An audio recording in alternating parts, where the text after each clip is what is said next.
சங்கீதம் 18:34-41 வரைக்கும். உம்முடைய இரட்சிப்பின் கேடகத்தை எனக்கு தந்த பிதாவாகி தெய்வமே உமக்கு கோடான கோடி அல்லேலுயா. உமது வலது கரத்தினால் என்னை தாங்குகிற பிதாவாகி தெய்வமே கோடான கோடி அல்லேலுயா. என்னை பெரியவனாக்குகிற உம்முடைய காரணத்துக்காக பிதாவாகி தெய்வமே கோடான கோடி அல்லேலுயா.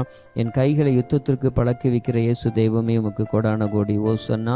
வெண்கல வில்லும் என் புயங்களால் வளையும்படி செய்கிற இயேசு தெய்வமே உமக்கு கோடான கோடி ஓசன்னா. யுத்தத்திற்கு என்னை பலத்தால் இடைக்கட்டின இயேசு தெய்வமே உமக்கு கோடான கோடி ஓசன்னா.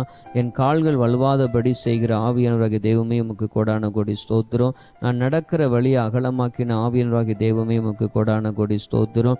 என் சத்துருக்களை பின்தொடர்ந்து பிடிக்க என் கால்களை வலுவாதபடி செய்கிற ஆவியானவராகிய தெய்வமே உமக்கு கோடான கோடி ஸ்தோத்திரம். நன்றி செலுத்துதல். என் பகைஞரை சங்கீகரிக்கும்படி செய்த தெய்வமே உமக்கு கோடான கோடி நன்றி. என் சத்துருக்களின் பிடரை எனக்கு ஒப்பு கொடுத்த தெய்வமே கோடான கோடி நன்றி. என் மேல் எளிமையர்களை என் கீழ் மடங்க பண்ண தெய்வமே உமக்கு கோடான கோடி நன்றி. தொழுது கொள்ளுதல். என் பகைஞர் உம்மை நோக்கி கூப்பிட செய்த தெய்வமே உம்மை தொழுது கொள்ளுகிறேன்.